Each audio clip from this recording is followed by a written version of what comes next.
My pastor buried me alive to renew his power. My name is Gift. I am 18 years old and I am an orphan. I lost my parents when I was still very young, and from that day, my life changed forever. My parents were my everything.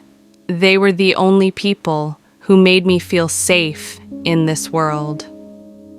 My father was a hardworking man, and my mother was the kind of woman that would share food with neighbors, even when we didn't have much.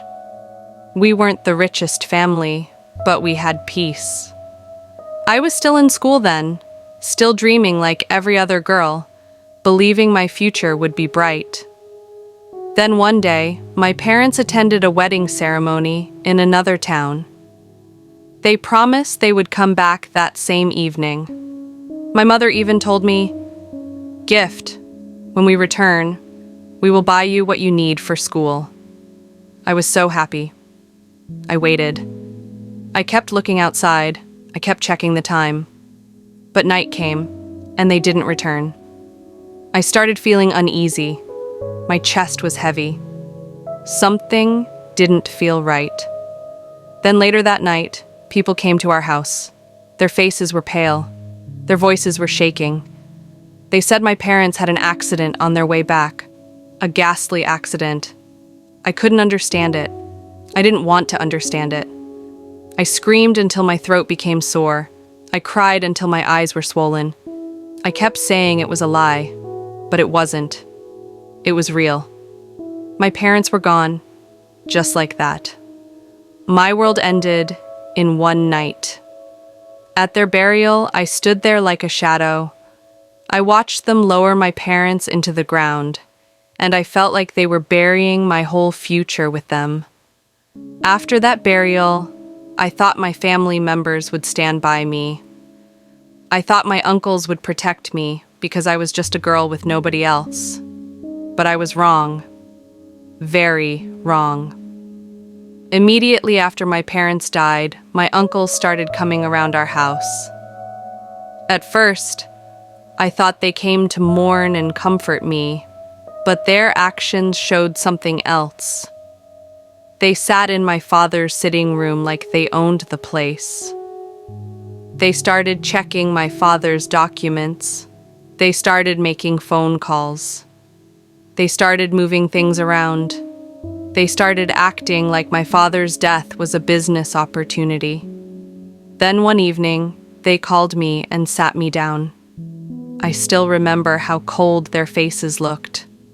One of them cleared his throat and said, "Gift, you are a girl child. You have no entitlement to your parents' wealth." I stared at him, confused. I asked, "What do you mean?" Another one replied, "Everything belongs to us.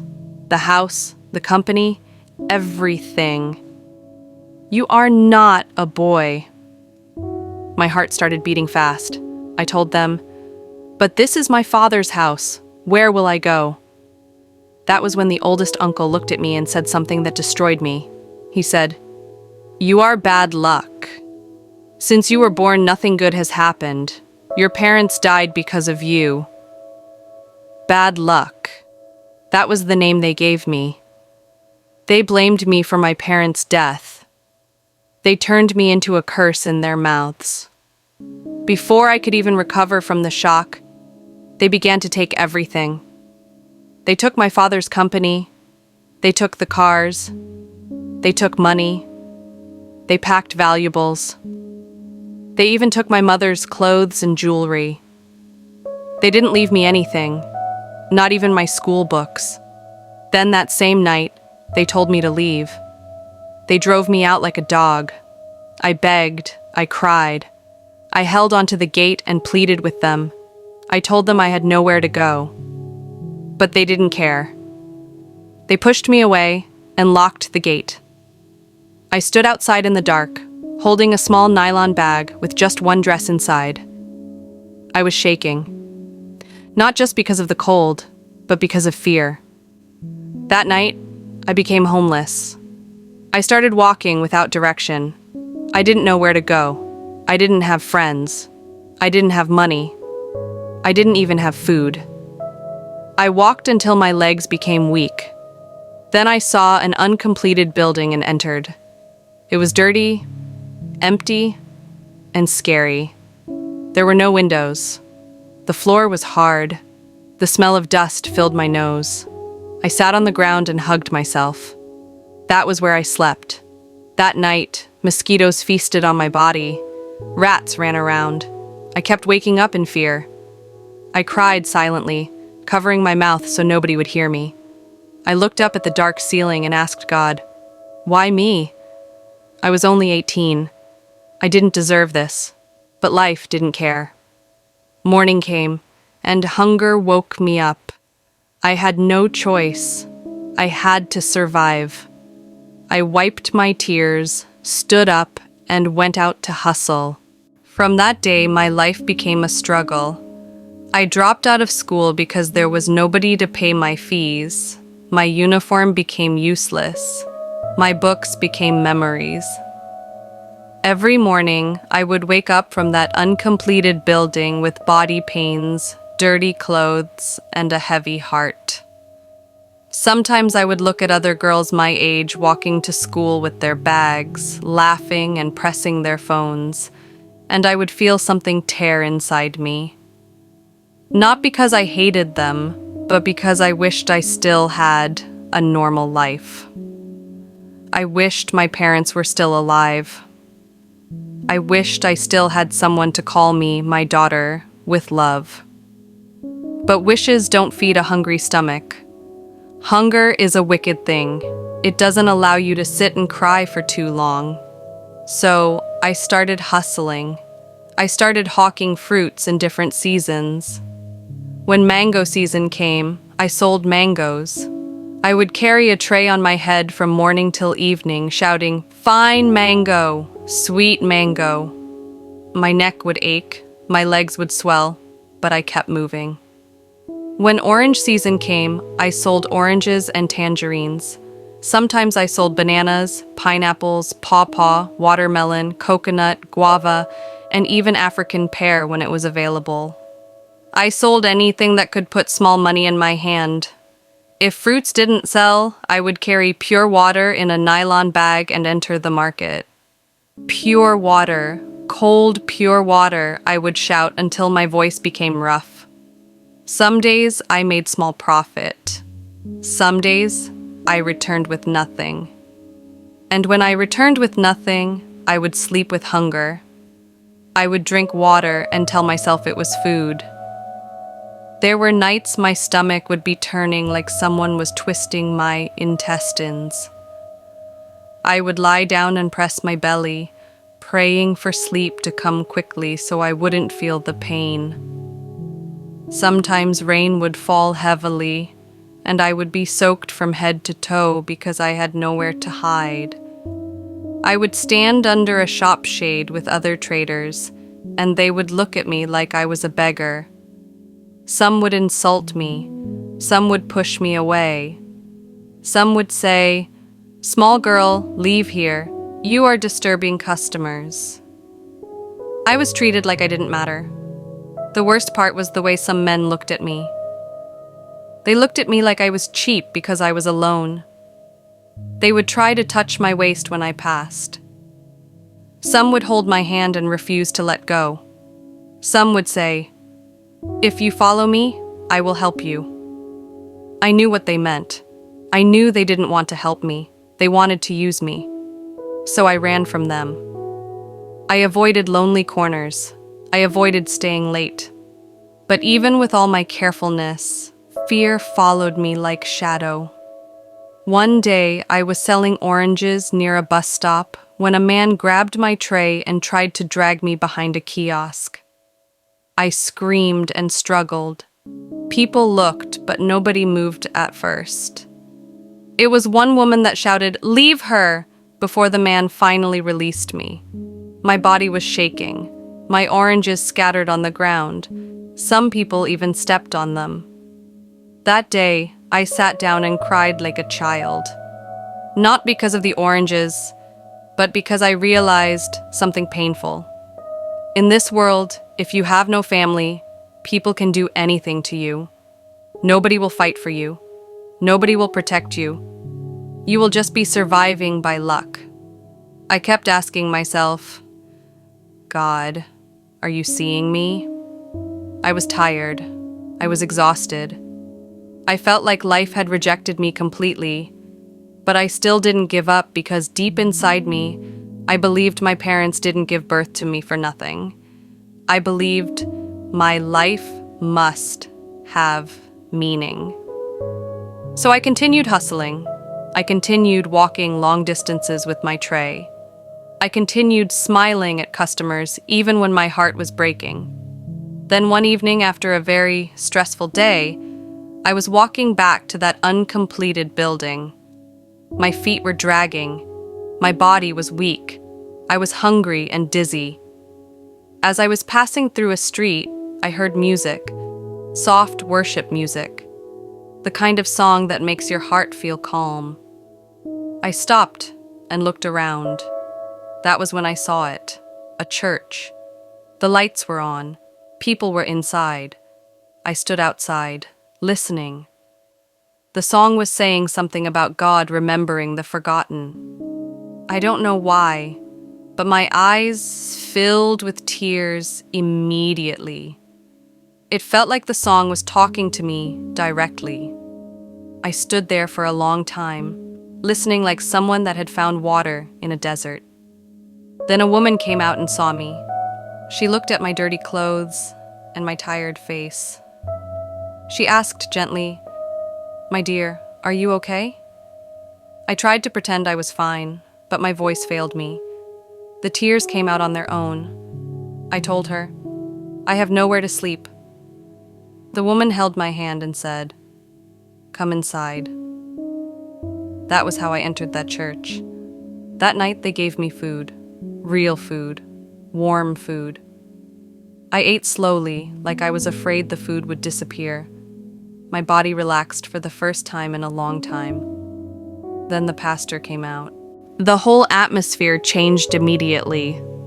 People stood up quickly, some bowed their heads, some rushed to greet him like he was a king. I could tell he was not just an ordinary pastor. He was the kind of man people feared and respected. He was tall, well-dressed, and his voice was calm but heavy, like someone used to being obeyed. He walked slowly to where I was sitting and looked at me closely. His eyes stayed on my face for a long time, like he was studying me. Then he asked, "My daughter, what is your name?" My throat was dry, but I answered softly, "My name is Gift, sir." He nodded slowly and said, "Gift, God has brought you here for a reason." Those words entered my heart like comfort. He asked me where my parents were. I swallowed hard and told him the truth. I told him how I lost them in an accident. I told him how my uncles took everything and threw me out because I was a girl. I told him how they called me bad luck. I told him how I started sleeping in an uncompleted building and hawking fruits just to survive. As I spoke, tears were rolling down my cheeks. I was ashamed, but I couldn't stop. The pastor sighed and shook his head like he was pained by my story. He said, "This is wickedness. This is not the will of God for you." He turned to the church members and said, "We cannot abandon this child. She will stay here. God will use her as a testimony." People murmured, "Amen." In that moment, I felt like heaven opened for me. The pastor told one of the women to take me to a small room behind the church where I could sleep. It wasn't a fine room, it was just a little space, with a mat and some old curtains. But to me, it was a palace. It was better than sleeping with rats and mosquitoes. That night, I lay down on the mat and cried. Not because I was sad, but because I finally felt safe. I whispered, "God, thank you." I slept deeply for the first time in a long time. The next morning, I woke up early and started helping around the church. I swept the compound. I cleaned the chairs. I washed toilets. I did everything gladly because I felt like I had been rescued. The pastor would sometimes call me and ask if I had eaten. Sometimes he would give me small money and tell me to buy something. He would say, "Gift, don't worry. Your life will change. God will surprise you." Each time he spoke like that, hope would rise inside me again. I started attending all church programs, morning prayers, evening service, night vigil. I was always there. I became very committed because I believed God would use this church to restore my life. The pastor would also pray for me often. He would lay hands on my head and declare things. "You will not suffer again. You will not die young. Your enemies will not triumph over you." People would clap. Some women would hug me and say, "Gift, you are lucky. Papa loves you." At first, I was happy, but after some weeks, something started feeling strange. The pastor began to call me into his office too often. Sometimes he would say, "Come, let me counsel you." At first, I thought it was normal, but the way he looked at me sometimes made my body uncomfortable.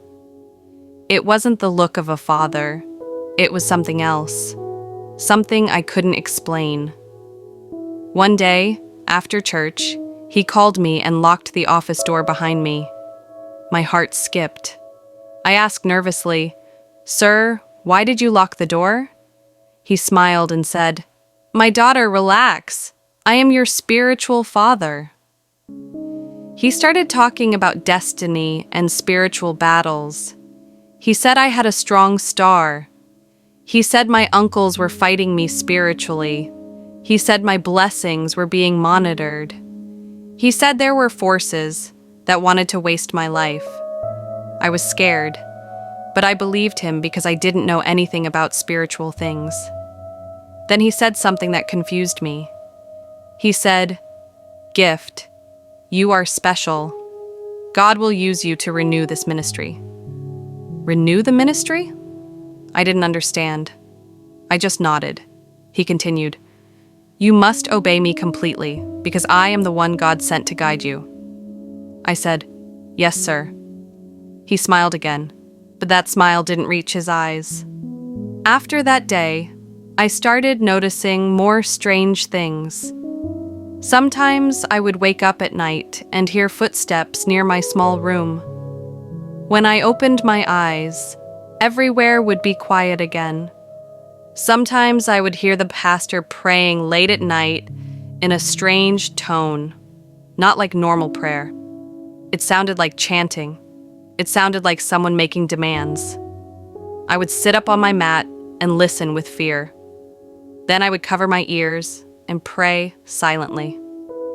One evening, I overheard two church women whispering. One said, "This pastor is not ordinary." The other replied, "Keep quiet. Do you want trouble?" My heart started beating fast. I wanted to ask questions, but I was afraid. I told myself, maybe I was just overthinking. After all, this man helped me. This church fed me. This church gave me shelter. Where else would I go? So I stayed. But deep inside me, something was warning me. Something was telling me that the kindness I was enjoying had a hidden price.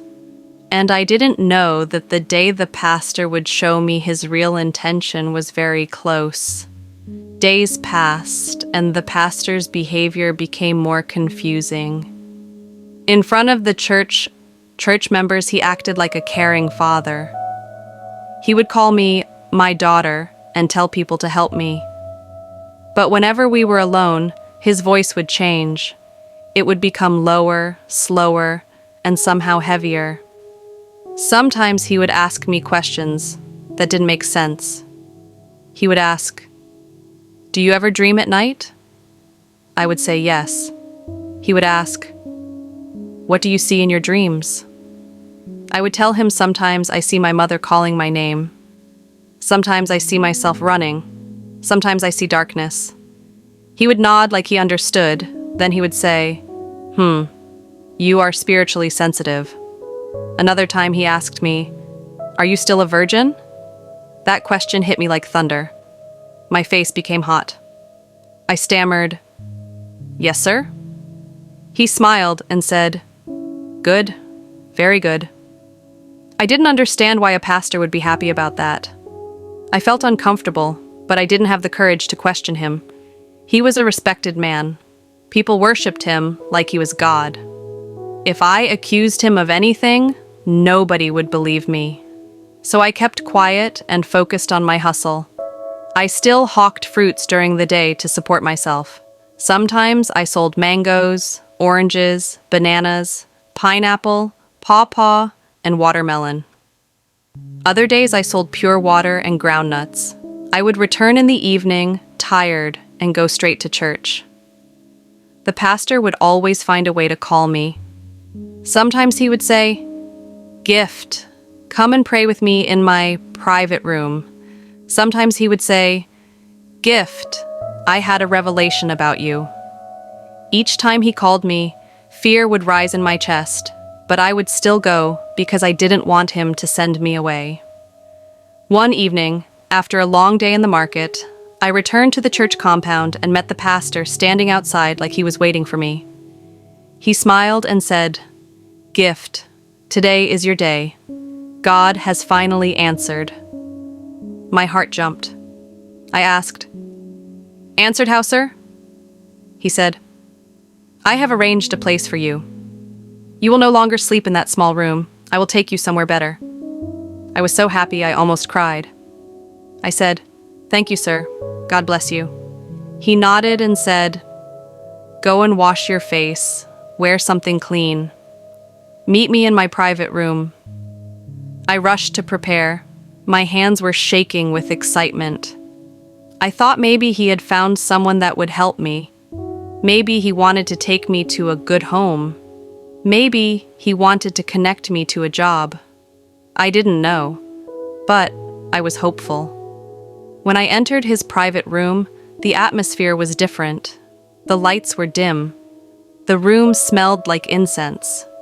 I noticed there were strange items on the table covered with a cloth. My heart started beating fast again. The pastor smiled and told me to sit down. I sat slowly. He started speaking softly. He said, "Gift, do you trust me?" I replied, "Yes, sir." He said, "Do you believe I am sent by God to help you?" I said, "Yes, sir." He nodded and said, "Then you must obey me. What I want to do tonight is for your own good." I was confused. I asked, "Sir, what are we doing?" He didn't answer directly.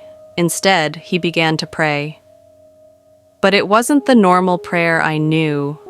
His words were heavy and strange. He was not calling Jesus the way other pastors do. He was speaking like someone giving instructions to something invisible. My body became cold. Suddenly, he stood up and walked towards me. I tried to stand too, but he raised his hand and said, "Sit down." My heart pounded. Then, before I could react, he brought out a small container. It looked like a small bottle or cup. I opened my mouth to ask questions, but he sprayed something into my face. Pshh. Immediately, my eyes started burning. My throat became dry. My head started spinning, like I was drunk. I tried to stand up, but my legs failed me. My body became weak, like all my strength had left me at once. I wanted to shout, but my voice refused to come out. I tried to crawl to the door, but my hands were heavy. It felt like my body was no longer mine. I could still see the pastor, but everything was blurry. I could hear him, but his voice sounded far away. He started chanting again. He removed the cloth on the table, and I saw strange things. I saw red and black materials. I saw a small calabash. I saw candles. I saw powder. I saw items that didn't look like church things. My heart was screaming inside me, but my mouth could not speak. Tears were rolling down my face. The pastor bent close to my ear and whispered, "You will help me renew my power." Renew his power? My mind was spinning. I didn't understand. I wanted to beg, but my lips couldn't move well. Then he said something that made my blood freeze. He said, "You are an orphan. Nobody will look for you. Nobody will fight for you." That was when I knew I was in danger, real danger, the kind of danger that ends lives. I tried to fight, but my body was useless. I was like a statue with tears. The last thing I saw was the pastor's face, calm and focused, like he was doing something normal. Then darkness swallowed me completely. I don't know how long I stayed unconscious, but when I opened my eyes again, I realized I was no longer in the pastor's room. I was outside. It was night. The air was cold, could smell soil. I tried to move, but my body was still weak. Then I heard a sound. Shk, shk, shk. Someone was digging. I turned my eyes slowly and saw the pastor. He was digging a grave meant for me. I watched him digging and my heart almost stopped. My pastor, the man everyone called a holy man, was digging a grave like a criminal. His white clothes were now stained with dirt. Sweat was dropping from his face, but his eyes were cold and determined. He wasn't praying. He wasn't worshiping. He was working. Working like someone that had done this before. My whole body was still weak. I tried to move my fingers, but they barely responded. I tried to lift my head, but it felt like a heavy stone. Fear wrapped itself around my chest. I wanted to scream, but my voice was trapped. The only thing my body could do was cry. Tears rolled down my face into the sand. The pastor suddenly stopped digging and looked around like he was checking if anyone was watching. Then he came close to me. He squatted and stared at me. I could see his face clearly now. It didn't look like the face of a man of God. It looked like the face of someone possessed by greed. He whispered, "Gift, don't fight it. This is destiny." Destiny? I wanted to shout at him that this was evil, not destiny, but my mouth couldn't form the words. He grabbed my arm and dragged me closer to the grave. My body was limp like a dead body. He lifted me with effort and dropped me into the pit. My back hit the ground hard. Pain shot through me, but I still couldn't scream. Then he started covering me with sand. The first sand hit my face. I blinked and coughed. Sand entered my nose. My eyes burned. My heart started beating faster. I tried to breathe, but each breath carried dust into my throat. The pastor kept pouring sand, faster and faster. I could feel the weight increasing on my chest. I could feel the air reducing. I could feel death approaching. Inside my head, I was shouting, "God, please, help me!" But outside, my body was weak and silent. The sand covered my legs. It covered my stomach. It climbed up to my chest. My lungs were struggling. I was suffocating slowly. The last thing I saw before my eyes started closing was the pastor's face above me, watching me like I was nothing. Then I heard him say, "Power must renew." And he poured the last sand. Darkness swallowed me. I don't know if I died and came back. I don't know if I fainted completely. All I know is that I was trapped under the ground, fighting for air, hearing my own heartbeat like drum in my ears. Then suddenly I heard another sound, fast digging, rough digging, like someone was digging with desperation. I heard a voice, faint but urgent. "Gift, gift, can you hear me?" That voice didn't sound like the pastor. It sounded like someone else. The digging became faster. The sand above me started shifting. A small space opened and air entered. I inhaled sharply like someone who had been drowning. My eyes opened wide. I coughed out sand. Then I saw a face. A man's face. He looked terrified. His hands were shaking. He kept digging until he pulled me out completely. I gasped and cried. My whole body was shaking uncontrollably. The man carried me and whispered, "Don't worry, you're safe now." Safe? I couldn't even understand the word. He rushed me away from that place and took me to the hospital. On the way, I kept losing consciousness. I could hear him talking on the phone, calling for help. When we reached the hospital, nurses ran to me. They put me on a bed. They cleaned sand from my mouth and nose. They connected me to drips. They asked questions, but my voice was weak. After some time, I was able to talk a little. That was when I told them everything. I told them my pastor did it. I told them he used me for ritual. I told them he buried me alive. The doctors were shocked. The nurses were crying. They couldn't believe it. The police were called immediately. The man who saved me stayed close. He introduced himself properly. His name was Daniel. I remembered him. He was the young man in the market who sometimes bought pure water from me. He said he noticed the pastor's movement that night.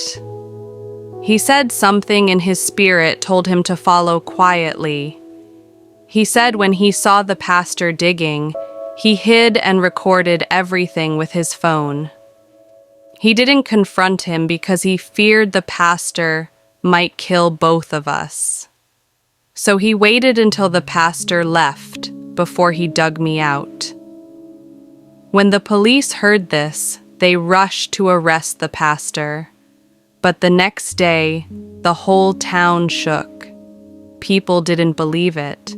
Church members started shouting that it was a lie.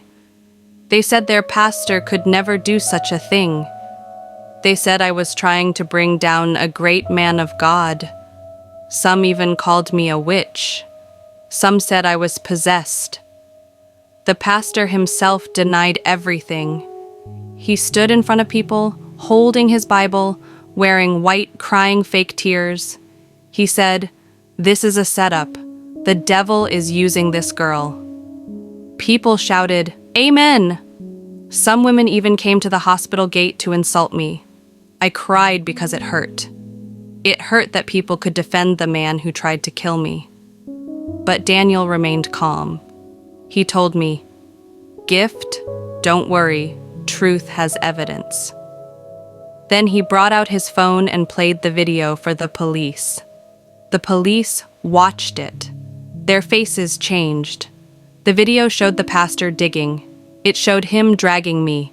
It showed him burying me. It was clear. It was real. That was when everything changed. The pastor was arrested again, this time with proof. The case went to court, and no matter how much he denied it, the evidence spoke louder. The man everyone worshipped like God was finally exposed. He was sentenced to prison. And me, Gift, the orphan nobody cared about, got justice. I survived. I lived to tell my story. And today, Lamb speaking, so that nobody will ever use your silence to bury you alive. Thank you so much for watching till this point. If you enjoyed this story and it touched you, please don't forget to like this video, subscribe to my channel, and turn on the bell notification so that anytime I post a new story, you will be the first to watch. Also, drop a comment below and tell me what you think about Gift's story and what you would have done if you were in her position. If you made it to the end, you're a real one. So comment "Gift survived" in the comment section so I can see you. Please don't forget to share this video with your friends and loved ones, because someone out there might need to hear this message. Thank you so much for your love and support, and let's grow this family together.